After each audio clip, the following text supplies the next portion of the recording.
வாழ்க வளமுடன். பேராசை ஆனந்தி அன்பழகன், திருவண்ணாமலை. இன்னைக்கு சிந்தனையாக வாழ்க்கை மலர்லேருந்து என்ன எடுத்துப்போம் அப்படின்னா, சுவாமிஜியோட சிறப்பு அப்படின்னா என்ன அப்படின்னா, சிந்தனையின் சிறப்பு தான். சிந்தனை செய் மனமே அப்படின்னு சொல்லியிருக்காங்க. சிந்தனையின் சிற்பியே மனிதன் அப்படின்னு சுவாமிஜி ஒரு பாடலை கொடுத்துருப்பாரு. அப்போ அவரவர் சிந்தனை தான். இதோட சிறப்பு என்ன அப்படின்றத சொல்கிறாரு அப்படின்னா, நம்ம வாழ்க்கையில் நம்ம எதை செய்வது அப்படின்ற ஒரு சிக்கல் வரலாம். எல்லாருக்கும் சிக்கல் இல்லாத வாழ்க்கை கிடையாது. ஆனால் அந்த சிக்கலுக்குள்ளே தான் வாழ்க்கை என்பது நம்ம புரிஞ்சுக்கணும். அர்ச்சனை இல்லாத கோயில் இல்லை, பிரச்சனை இல்லாத வீடு இல்லை, அழகான்னு சொல்லுவார் சுவாமிஜி. அப்போ அந்த நம்ம அந்த அளவுக்கு நம்ம என்ன பண்ணுறோங்க, அப்போ நம்ம வந்து பார்த்திங்க அப்படின்னா மகிழ்ச்சி, இன்பம், சந்தோஷம் இப்படியே நம்ம வாழ்ந்துடுறோம் அப்படின்னு நினைக்கிறோம். ஆனால் அப்படி கிடையாது. அந்த மகிழ்ச்சியிலே நம்ம முழுகிடக்கூடாது. இப்போ தேன் குடிக்கக்கூடிய வண்டு என்ன பண்ணுது, தேவைக்கு எடுத்துக்கிட்டு அந்த தேனியோ வண்டோ போயிடுது.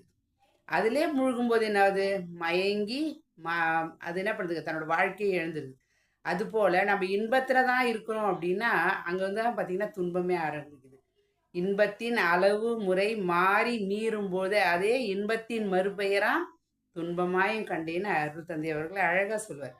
அப்போ நம்ம என்ன பண்ணுறோம் அப்படின்னா, அந்த சிக்கல்லேருந்து விடுபடணும் அப்படின்னா என்ன பண்ணோம் அப்படின்னா, அப்போ சிக்கலில் தவித்துட்டு இருந்த மனம் ஒரு முனையில் இருக்குது. அந்த மனதின் அடியில் தான் இறைவன் இருக்கிறான்.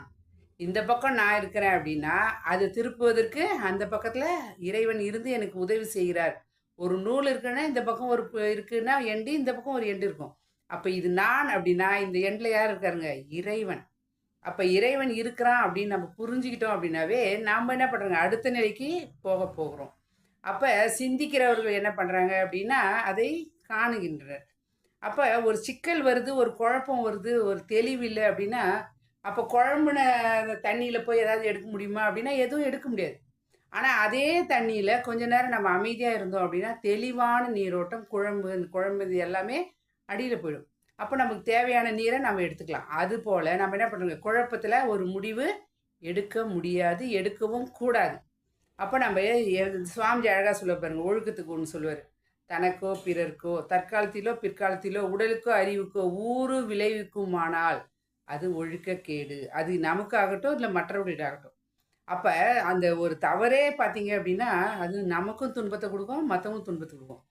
இன்னொன்று பாருங்கள், நீங்கள் எப்பயுமே ஒன்று சிந்திக்கிறோம் அப்படின்னா அந்த சிந்தனை எனக்கு ஒரு நல்ல ஒரு நிறைவை தருகிறது, மனதில் ஒரு திருப்தி தருது அப்படின்னா நம்ம என்ன பண்ணுறோங்க, அந்த சிந்தனை கரெக்டுன்னு அர்த்தம். அப்போ எனக்கே அது முரண்பாடாக இருக்குது அப்படின்னா அது கண்டிப்பாக தவறு. அப்போ இதில் ஒரு சிறப்பு என்ன சொல்லணும் அப்படின்னா, நல்ல ஒரு சிந்தனை வெளியே சொல்லக்கூடியதாக இருக்கும். அப்போ சொல்ல முடியாத ஒரு சிந்தனை என்னையே வருத்துது அப்படின்னா அது மற்றவர்களுக்கும் ஒரு துன்பத்தை தான் ஆகும். அப்போ நம்ம எப்படி இருக்கணும் அப்படின்னா ஒரு நிலை கண்ணாடி போல இருக்க வேண்டும். ஒரு நிலை கண்ணாடியில் போயிட்டு, அதாவது ஒரு சின்ன ஒரு சொன்னாங்க ஒருத்தர், ஒரு அம்மா, ஏன் பக்கத்து வீட்டில் பார்த்தீங்க அப்படின்னா எப்போத்தாலும் பார்த்தீங்கன்னா துணி துவைச்சி போடுவாங்க, அழுக்காகவே இருக்கும். இந்த அம்மா சொல்கிறாங்க, ஏன் அந்த அம்மா அப்படி துணி துவைக்குது, ஆனால் ஏன் அவங்க வீட்டில் எல்லாமே அழுக்காகவே இருக்குது, க்ளீனாகவே துவைச்சி போடலையே அப்படின்னு.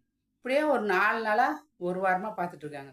அப்போது ஒரு நாள் அவங்க வீட்டுக்கு வந்த ஒருத்தர் என்ன பண்ணார், ஏன் கண்ணாடியெலாம் இவ்வளோ அழுக்காக வச்சுருக்கீங்கன்னு சொல்லிட்டு அந்த டோரை தொடச்சி விட்டு போகிறார்.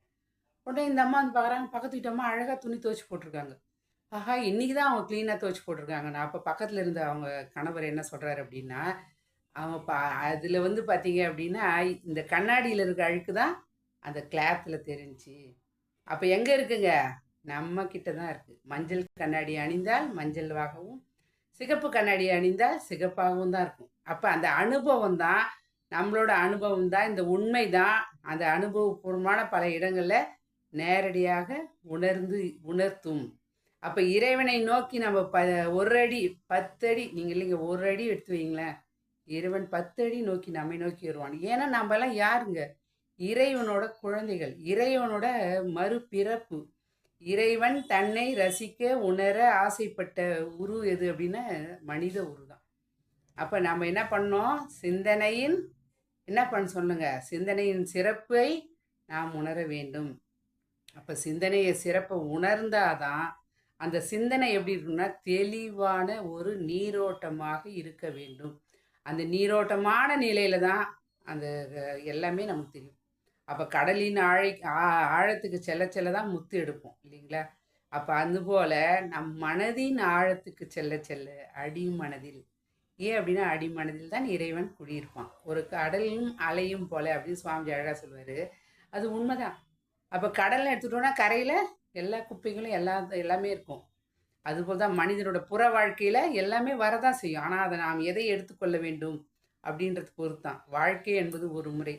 மீண்டும் பிறப்போமா பிறக்க போகிறோமா என்னன்னு தெரியாது. ஆனால் இருக்கும் வரை சிறப்பாக வாழ மனவளக்கலையை பயன்படுத்தி கொண்டு நம் சிந்தனையை கல்லாக இருந்ததை வைரக்கல்லாக மாற்றியது தியானத்தின் மூலமாக மனவளக்கலை. அதை நாம் பயன்படுத்தி கொள்வோம். அனைவரும் இறைநிலை உணர்வோடு வாழ்வோம் என்று சொல்லி இந்த அற்புதமான வாய்ப்பை அளித்த இறைநிலைக்கும் குருவருக்கும் இது காலம் செய்யும் எடுத்த அனைத்து நல்ல அன்பு உள்ளவர்களுக்கும் நன்றி. சிந்திப்போம், செயல்படுவோம். வாழ்க வளமுடன். மீண்டும் சந்திப்போம்.